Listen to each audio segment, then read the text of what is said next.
여러분 호숫가에 그 유영하는 백조를 본 적이 있습니까? 전 백조의 모습 보면은 그 자태가 우아해요.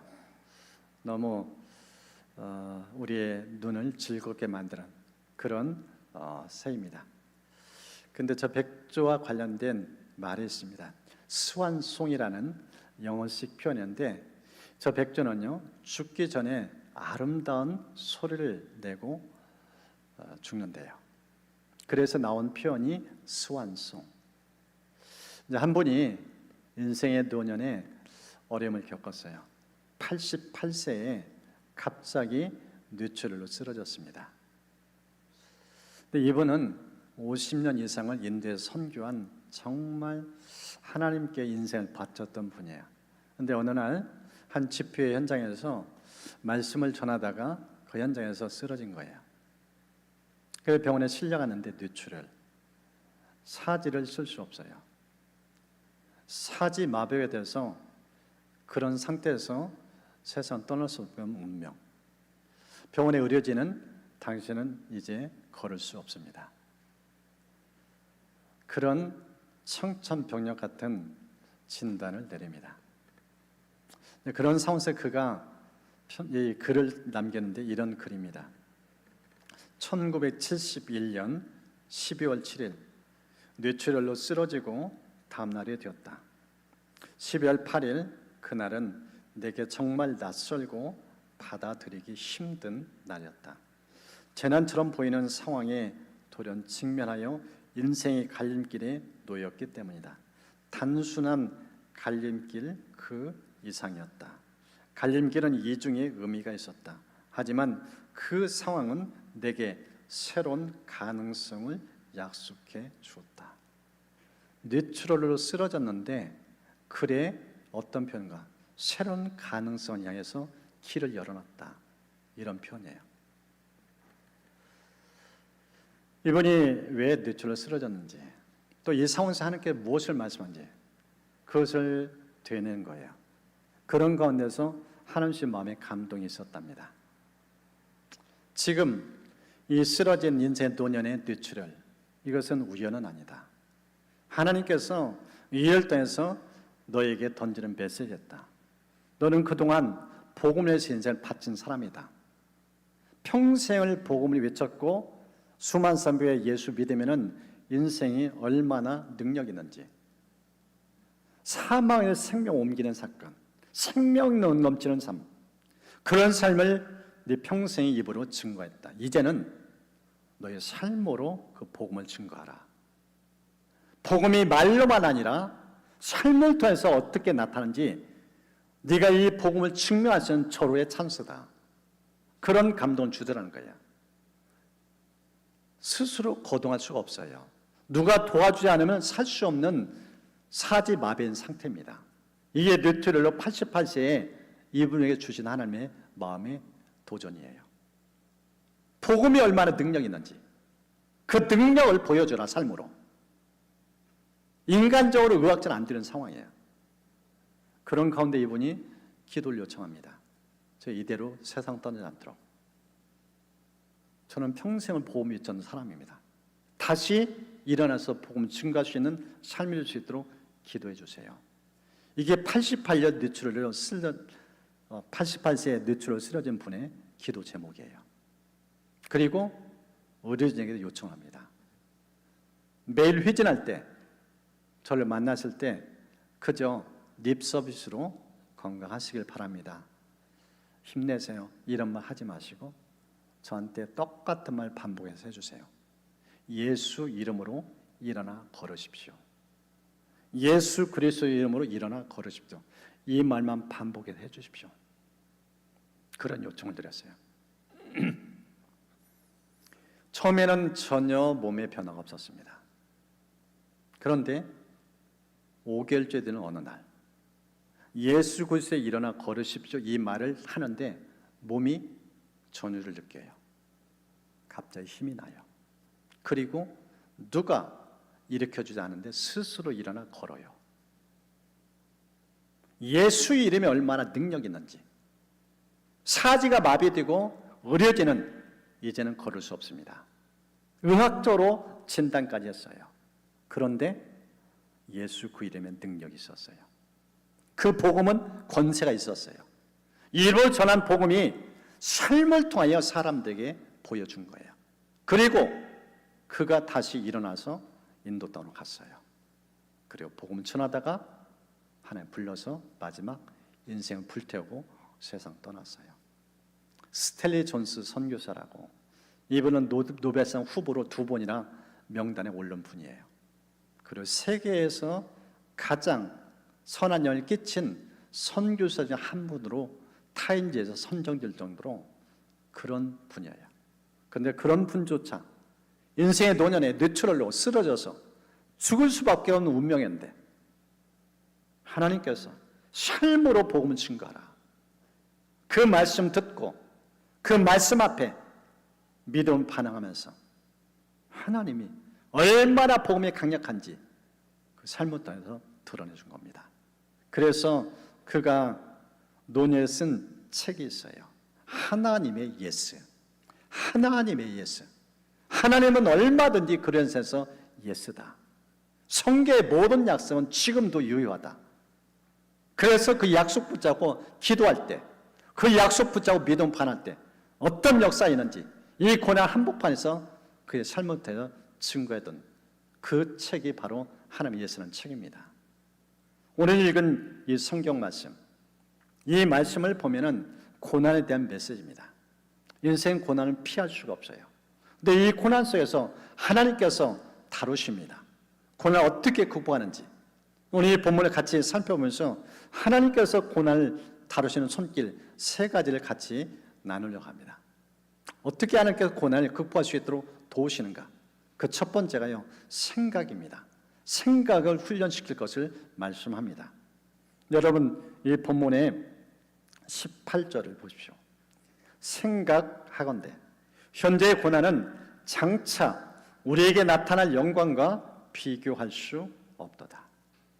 좀 더 쉬운 번역은 이렇게 번역했어요. 현재 우리가 겪는 고난은 장차 우리에게 나타날 영광에 견주면 아무것도 아니라고 나는 생각합니다. 저는 생각하는데 고난과 영광을 동시에 묵상을 해요. 고난만 묵상하지 않아요. 고난과 영광을 같이 묵상하는데 영광을 묵상하면서 고난은 아무것도 아니다. 고난만 묵상하면 어떻게 돼요? 인생이 힘들다, 고단하다, 지긋지긋한 이 고난 언제 끝나랴? 이 고난 앞에 묵상하는 사람의 태도입니다. 고난은 묵상하면 묵상할수록 우리를 주저앉게 만들어줘요. 거기에 완전히 쓰러지게 만들어줘요. 그래서 이 성경을 따라 하나님께 우리 주시는 메시지는 고난만 묵상하지 말라. 고난만 묵상하면 인생 다 쓰러진다. 다 무너진다. 어떻게 고난을 극복하는가? 고난 너머의 세계. 영광의 관점에서 고난을 봐라. 영광의 안경을 쓰고 고난을 보면은 이 고난은 아무것도 아니다. 그 얘기를 꺼낸 겁니다. 여러분 누가 16장을 보십시오. 거기에 보면 한 부자와 거지가 나와요. 나사로. 이 나사로는 현재 엄청난 고난을 겪어요. 먹을 게 없어요. 부잣집에서 먹다 남긴 음식 쓰레기, 그걸 휴지통에서 주워가지고 그걸로 끼니를 채워요. 이게 거지예요. 이게 나사로예요.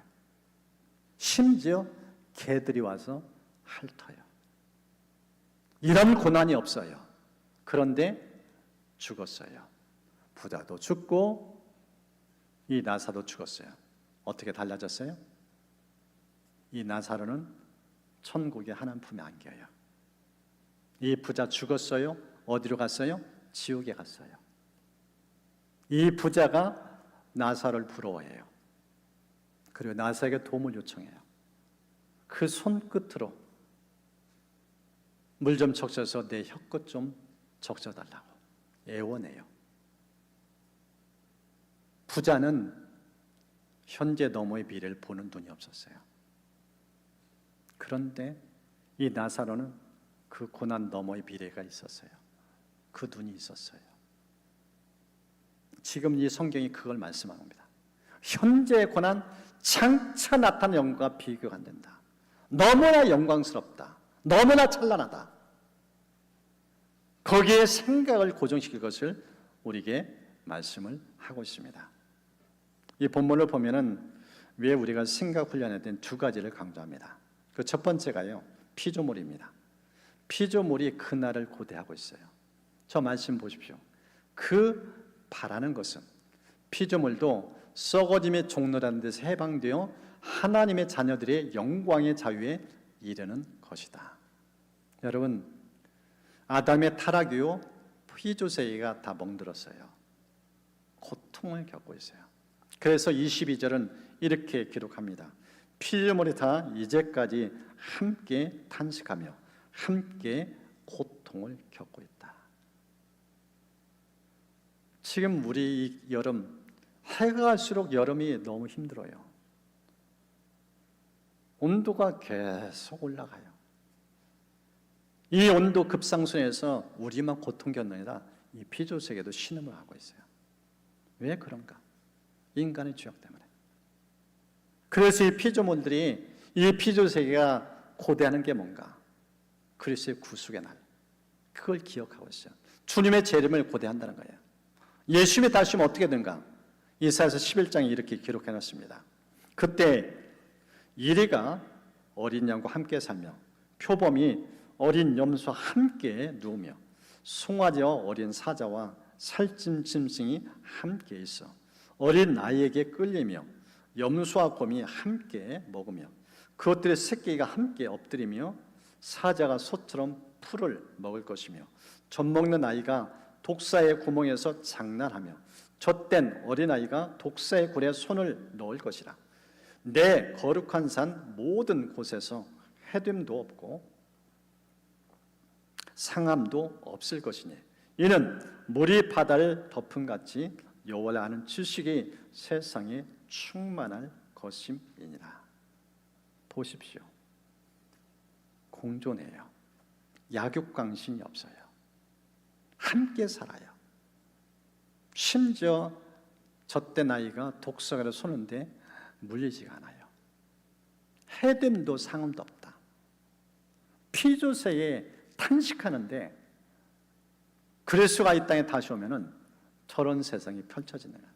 그것을 지금 피조물도 보고 있다는 거예요. 피조물은 현재 주목하지 않아요. 거기에 집착하지 않아요. 저 영광의 세계를 보고 있다는 겁니다. 그런 생각을 사로잡혀 있다는 겁니다. 그래서 이 본문을 보면은 두 번째, 우리도 그렇게 살자는 겁니다. 보십시오. 23절. 그뿐 아니라 또한 우리 곧 성령의 처음 익은 열매를 받은 우리까지도 속으로 탄식하여 양자 될 것 곧 우리 몸의 속량을 기다리느니라. 보십시오. 우리는 예수 믿고 거듭나면은 죄에 대한 용서받아요. 그리고 용서받은 우리의 진정한 소망에는 언젠가 그리스도가 다시 오실 때, 그때 우리는 신령한 몸에 부활을 해요. 그 몸은 질병이 없어요. 고통이 없어요. 영원토록 살아요. 주님과 함께 천국에서. 그 날을 지금 고대한다는 거예요. 그것이 진정한 소망이라는 겁니다. 그래서 이 성경에 히브리서 11장을 보면은 믿음의 사람들이 쭉 등장하는데 그 중에 아브라함과 사라, 모세에 대해서 성경 그대 어떻게 이 땅을 살았는지 정확하게 기록해놨습니다. 믿음으로 그는 약속하신 땅에서 타국에 몸붙여 사는 나그네처럼 거류하였으며 같은 약속을 함께 물려받을 이삭과 야곱과 함께 장막에서 살았습니다. 이 사람들은 모두 믿음을 따라 살다가 죽었습니다. 그들은 약속한 것을 받지는 못했지만 그것을 멀리서 바라보고 반겼으며 땅에서는 길손과 나그네 신셈을 고백하였습니다. 아브라함, 사라 이 땅에 장막 짓고 살았다는 거예요. 텐트 생활이에요. 콘크리트로 집 짓지 않고 이 땅에 천년만년 살갑전에 살지 않았다는 거예요. 이동식 천막이에요. 하나님이 이 사람은 또 오지사 가고 나그네 같은 인생, 이게 지금 하나님께서 믿음을 사는 사람의 삶에 모신 것을 이 믿음이 저 아브라함 때 보여준 겁니다. 모세도 보십시오. 모세는 그리스도를 위하여 받는 모욕을 이집트의 재물보다 더 값진 것으로 여겼습니다. 그는 장차 받을 상을 내다보고 있었던 것입니다. 장차 받을 상. 여러분, 모세는 가만히 있으면은 이 애굽 왕실에서 왕자로 모든 부경을 누릴 수 있는 사람이에요. 그런 자격 조건이 있었어요. 그런데 왕궁을 박차고 나와요. 이스라엘 백성들과 고난의 길 40년 걸어가요. 왜 그랬는가? 저 말씀이에요. 이 땅이 다가 아니다. 이 땅은 길어야 78층. 오래도록 유지되지 않는다는 거예요. 잠깐 있다가 사는 세상. 거기에 내 인생이 목숨 걸지 않겠다. 영원히 향해서 나가는 인생. 그런 생각에 꽂혀서 고난의 길을 걸어갔다는 거예요. 이게 생각이 바르된 사람이 모신 것을 말씀하고 있습니다. 두 번째는 하나님께 우리에게 고난을 어떻게 극복하는가? 시선이에요. 시선 훈련입니다. 이 본문을 보면은 24절, 25절에 보이는 것, 보이지 않는 것 그런 단어가 있어요. 우리 눈에 육안에 본다는 게 다가 아니라는 거예요. 보이지 않는 게 더 많다는 거예요. 그러면서 이 본문을 보면은 왜 시선 훈련을 해야 되는지 두 가지를 강조합니다. 그 첫 번째가 보이지 않는 것을 바라보는 소망을 품도록 하기 위해서. 보십시오. 24절. 우리가 소망으로 구원을 얻었음에 보이는 소망이 아니니 보는 것을 누가 바라래요. 소망의 특징이 무엇인가? 안 보인다는 거예요. 안 보인다는 거예요. 볼 수 없다는 거예요. 보이지 않는다는 거예요. 그런데도 믿음의 눈이 있으면 볼 수 있다는 거예요. 그런 눈을 가질 것을 지금 강조하고 있음을 보게 되어집니다. 이 사도 바울이 쓴 에베소 보면은 바울이 에베소 교회 성도들에게 편지를 쓰면서 그가 이 에베소 교회 성도들 기도하는 장면이 에베소 1장에 나옵니다. 이런 기도입니다. 마음의 눈을 밝혀주셔서 하나님의 부르심에 속한 소망이 무엇이며 성도들에게 베푸시는 하나님의 영광스러운 상속이 얼마나 풍성한지를 여러분이 알게 되기를 바랍니다. 마음의 눈을 밝혀달라. 다른 표현하면 영안을 열어달라는 기도입니다. 우리 눈은 두 가지가 있다는 거예요. 우리가 지금 현재 보고 있는 육적인 시야, 이런 눈. 근데 이게 다가 아니에요. 진짜 뜨야 될 눈이 있다면 저 마음의 눈이에요. 영적인 눈. 이 바울이 쓴 빌립보서 보면은 3장에 두 가지 눈을 가진 사람의 모습을 보여줍니다. 예수 믿었는데 이 육의 눈과 영의 눈을 가진 사람이 있는 반면에 둘 다 가진 사람이 있는 한쪽 눈만 갖고 있는 사람이 있다는 거예요. 먼저 육의 눈을 가진 사람의 모습을 보십시오. 그들은 배를 자기네 하나님을 삼고 자기네 수치를 영광으로 삼고 땅의 것만을 생각합니다. 육신의 눈을 가지고 있는 사람, 영안이 없는 사람, 특징이 뭔가? 이 지상만 바라보고 있다. 땅의 것만 주목하고 있다. 미래를 보는 눈이 없어요. 영원을 보는 눈이 없어요. 그러니까 먹고 산데 집착해요. 배를 위한다. 육신의 필요만 해서 인생 산다는 거예요. 그래야 인생 끝난다는 거예요. 예수 믿어도 영의 눈이 안 열리면 이렇게 살다 인생 끝난다는 거예요. 얼마나 비참한지. 얼마나 인생을 정말 지혜롭지 못하게 사는지 그 실상을 보여줍니다. 이와 반면에 영의 눈이 열린 사람 보십시오. 우리의 시민권은 하늘에 있습니다. 그것으로부터 우리는 구주로 오실 주 예수 그리스도를 기다리고 있습니다. 시민권이 하늘에 있다. 무슨 뜻이에요? 이 땅에 완전히 원준피는 살지 않는다는 거예요. 나그네 인생. 그러면서 예수 그리스도를 기다린다. 예수님만 주목해요. 예수님만 바라봐요. 이게 영안이 열린 사람의 특징이에요. 지상의 것에 집착하지 않아요. 이 땅에 먹고 사는데 목숨 걸지 않아요.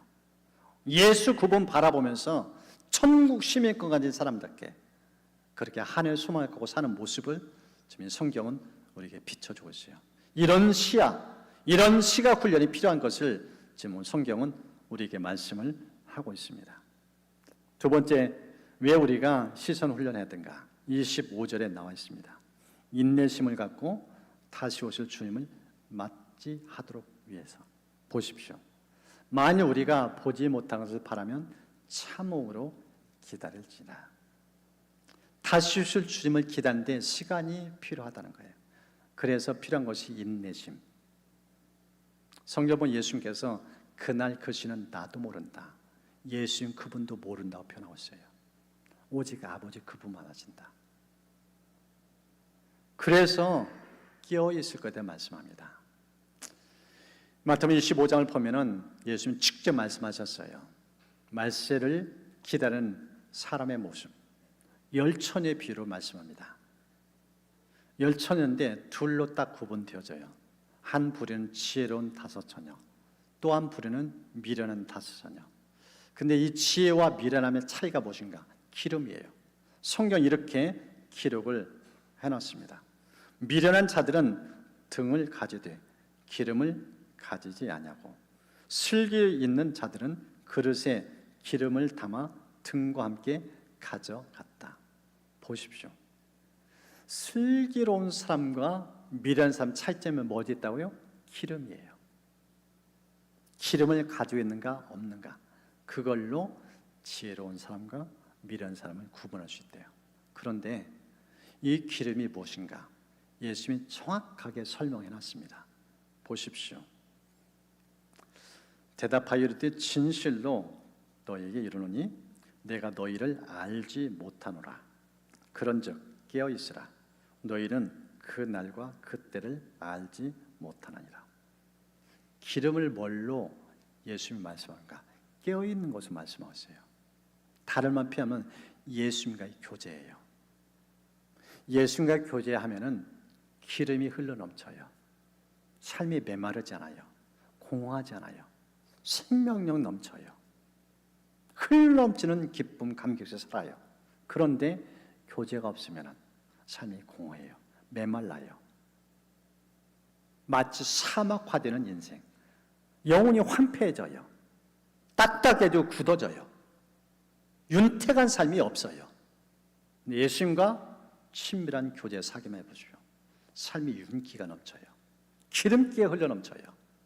예수님께서 언제 오실 모르는데 슬기롭게 재림을 준비하라. 그 지혜가 어디 있는가? 예수님의 교제예요. 주님과 실시간으로 친밀한 교제할 것. 그러면은 등불 속에 기름 마를 날이 없다. 늘 기름이 흘러 넘친다. 충족한 삶을 산다.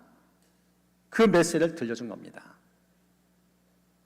그래서 우리가 우리의 시각을 예수님께 초점두고 다시 오실 예수님, 그분 바라보면서 늘 주님과 교제하는 삶, 이게 고난 이기는 지혜인 것을 지금 말씀을 하고 있습니다. 세 번째는요, 어떻게 인생의 고난을 극복해 나갈 건가? 마지막 부분은 기도 훈련입니다. 지금 이 본문의 26절부터 28절 이 말씀을 보면은 기도에 대해서 우리에게 아주 중요한 포인트로 강조를 하고 있음을 보여줍니다. 왜 기도 훈련하는가? 첫 번째가요, 성령님이 우리 기도를 도우시기 때문이라고 말씀하셨어요. 26절 보십시오. 이와 같이 성령도 우리 연약함을 도우시나니 우리는 마땅히 기도할 바를 알지 못하나 오직 성령이 말할 수 없는 탄식으로 우리의 친히 간구하신다. 보십시오. 성령께서 기도를 도우셔요. 앞서서 우리가 살펴봤잖아요. 마태복음 15장의 슬기로운 다섯 처녀. 이 다섯 특징이 무엇인가? 늘 깨어 있어요. 어떻게 하는가? 성령님과 교제하기 때문에. 성령님은 하나님 뜻대로 기도하게 하면 안 된다. 육적인 기도가 아니에요. 내 필요를 위한 기도가 아니에요. 진짜 친밀한 교제예요. 그런 기도의 세계를 이끌어 간다는 겁니다. 그 기도가 마를 날이 없어요. 하나님과 소통이 친밀해지니까, 기도가 풍성해지니까 활활 타오르나요. 영혼이 불꽃이 일어나요. 생기가 넘쳐나고, 그런 삶을 지금 누리는 것을 보여줍니다. 여러분, 신앙생활 비결은요, 성령님과 교제예요. 얼마나 성령님을 가까이고 사모하는가. 이 성령과 소통이 잘 되면은요, 24년 주님과 교제가 가능해져요. 그 눈이 열려요. 근데 성령님과 교제가 친밀하지 못해 보세요. 재미없어요. 일주일에 한 번 교회 오는 것으로 신앙생활을 좋게 해요. 나머지 일생, 내 인생 모든 시간은 그냥 나 중심으로 살아요. 예수님 온데간데 없어요. 예수님 생각 나지가 않아요. 그렇게 살다가 세상 끝나요. 그런데 내 안에 계신 성령님, 그 주님과 교제하는 게 눈이 열려보세요. 얼마나 기쁘고 즐거운지. 기도가 신나고 즐거워요. 시간 가는 줄 몰라요. 제가 얼마 전에 새벽에 기도하는데 정말 그런 느낌을 받았어요. 예수님의 교제가 깊어지는데 기도 시간이 마치 한 5분? 기도인 것 같아요. 근데 한 시간이 훌쩍 지나요. 성령님을 모시고 성령님이 시키는 기도로 들어가니까 기도가 얼마나 신난지, 얼마나 기쁜지, 얼마나 친밀한지, 그 감격 속에서 기도하는데 정말 하루의 시작이 풍성 그 자체였어요.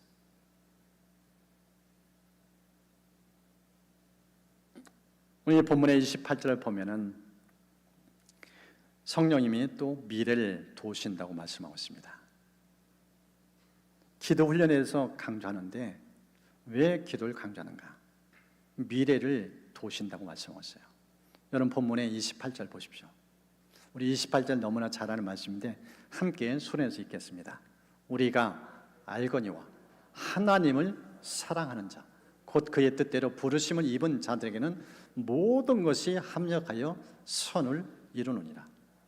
오늘 본문의 18절 시작할 때 고난을 좀 다루고 있었어요.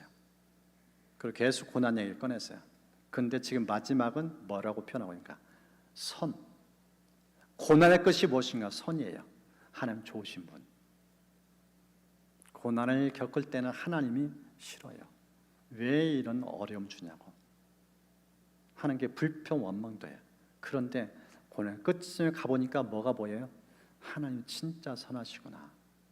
하나님 너무나 좋으시구나. 그 고백을 하고 있어요.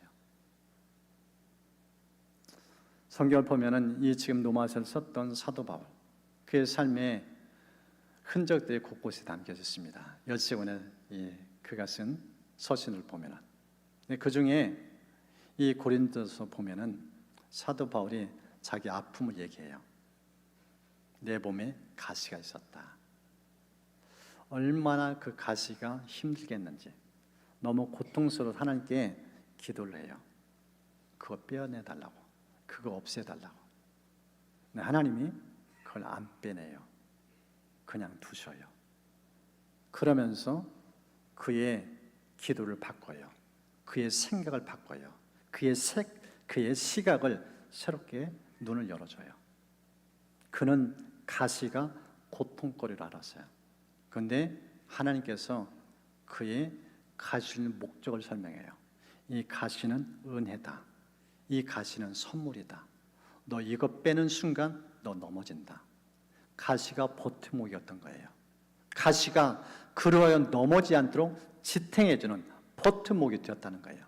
그 눈을 열어주니까 바울이 기뻐해요.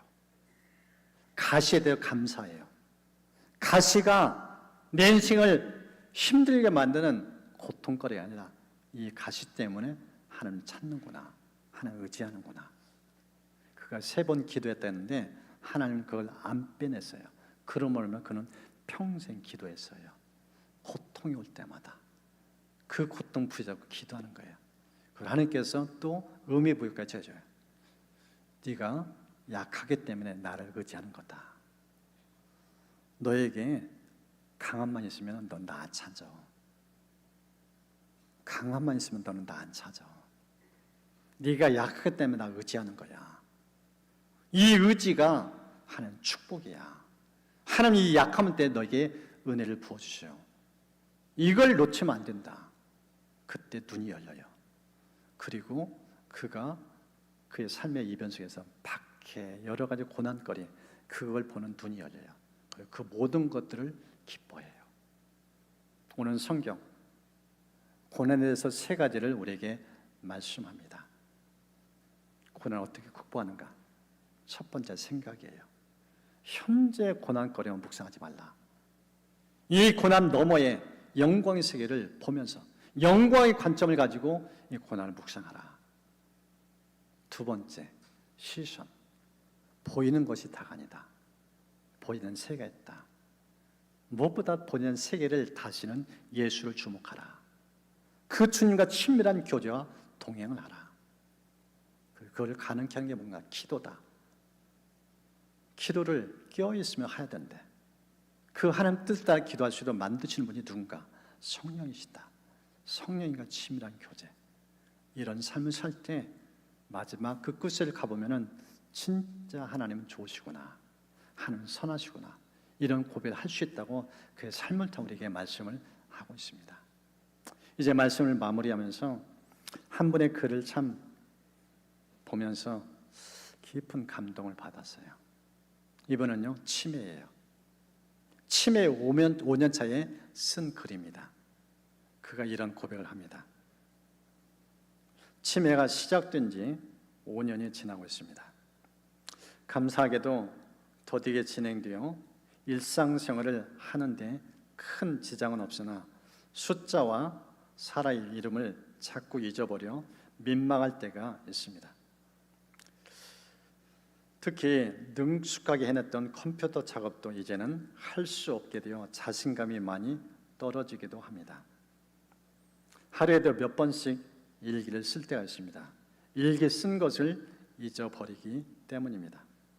또 스마트폰 앱 사용법도 매번 잊어버려서 어려움도 있지만 주님과 대화하는 시간이기에 마음이 편하고 주님과 대화가 되니 지금 상황에 대한 아쉬움도 외로움도 없고 나는 정말 행복한 사람이라는 생각이 들어 예수님과의 동행해 일기를 쓰는 시간이 신나고 즐겁습니다.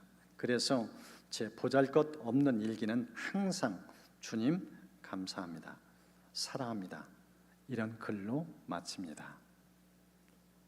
저는 주로 새벽에 말씀을 읽고 일기를 씁니다.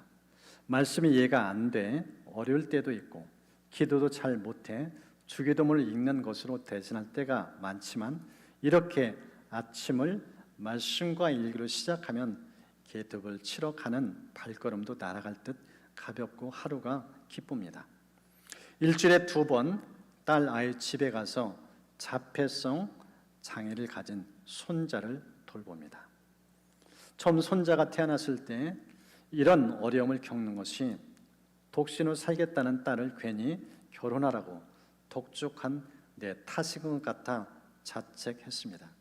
하지만 손자를 키우며 하나님의 사랑을 깨닫고 손자를 통해 나도 딸도 믿음이 깊어지니 손자는 하나님께 주신 복덩이입니다. 비록 시작은 고난이었으나 이제는 나도 딸의 가정도 웃습니다. 얼마 전 바람에 흔들린 나뭇잎만 쳐다보고 사람과 눈을 마주치지 않는 손자가 황토 진흙 속에 발을 담갔을 때 정말 기뻤고 조금씩 성장하는 손자를 돌봐 주시는 하나님의 은혜에 감사했습니다. 그러시면서 치매가 더 깊어져 내가 하나님을 잊어버리고 딸의 가정이 내 기억 속에서 지워지는 것에 대해 생각해 봤습니다. 너무 슬픈 일입니다. 저는 매일 치매도 손자도 낫게 해달라고 기도합니다. 그러나 하나님께서 제 기도를 들어주지 않으셔도 괜찮습니다. 나는 나의 치매를 감사로 바꿀 수 있으며 힘 닿는 데까지 딸의 가정을 돌 것이며 어떻게라도 동행 일기를 쓰며 명랑하게 주님과 함께 손잡고 걸을 것입니다. 저에게 예수님과 동행하는 일기는 기도이며 주님을 잊지 않게 해주는 좋은 치료제입니다. 생명이 닿을 때까지 주님만 바라보겠습니다. 주님 감사합니다. 주님 사랑합니다. 치매 5년차, 본인도 건강 때문에 힘든데 손자가 태어났는데 자폐예요. 그런데 일주일에 2번 이 손자를 보러 가요. 그런 할머니의 글입니다. 감사의 조건은 없어요. 고난 가운데 노출된 인생이에요. 그런데 글을 보면 예수로 가득 차 있어요. 고난만 생각하지 않아요. 치매만 묵상하지 않아요. 손자의 자폐만 묵상하지 않아요. 예수 그리스도만 보는 거예요. 24년 주님과 교제하는 거예요. 그러니까 동행일기를 쓰면서 예수님이 얼마나 자기를 사랑하는지 마지막 고백 보십시오. 주님 사랑합니다. 주님 감사합니다. 눈이 열리니까, 보이는 세계를 보는 눈이 열리니까 인생이 얼마나 풍요로운지 그걸 보여줍니다. 여러분, 신앙생활은요, 눈이 열려야 돼요. 생각이 바뀌어져야 돼요. 예수 믿으나 안 믿으나 똑같다. 누가 예수 믿겠어요? 예수 믿으면 분명한 삶의 변화가 있습니다. 고난을 맞이해도 예수 믿는 사람, 믿지 않는 사람은 차이가 있어요. 달라요. 고난을 보는 태도, 그것을 대하는 삶의 자세, 완전히 달랍니다. 그래서 예수를 믿는 거예요. 오늘 성경은 우리에게 도전합니다. 정말 내 안에 예수가 있는 걸 믿고 사는가? 그 예수님과 교제하는 눈이 열렸는가? 그 눈이 열리면은 고난은 더 이상 고난이 아니에요. 이 고난 때에서 사라진 하나님을 삶으로 응번해줘요. 서두에 스텔리 존스 선교사 88세에 뇌출로 쓰러졌어요. 그때 하나님이 하신 말씀, 삶으로 복음을 증거하라. 복음은 살아있다. 예수는 살아있다. 뇌출혈 그걸로 네 인생 망하지 않는다. 삶으로 응거했잖아요. 치매 환자, 치매 5년 차예요. 기억이 가물가물해요. 이 얘기 썼는지도 몰라요. 근데 치열하게 예수 바라보고 동행하니까 삶의 이 땅에 천국을 누리고 있어요. 상황 탓할 필요가 없습니다. 이제 주신 말씀 생각하면서 함께 찬양 기도로 좀 반응하는 시간 갖도록 하겠습니다.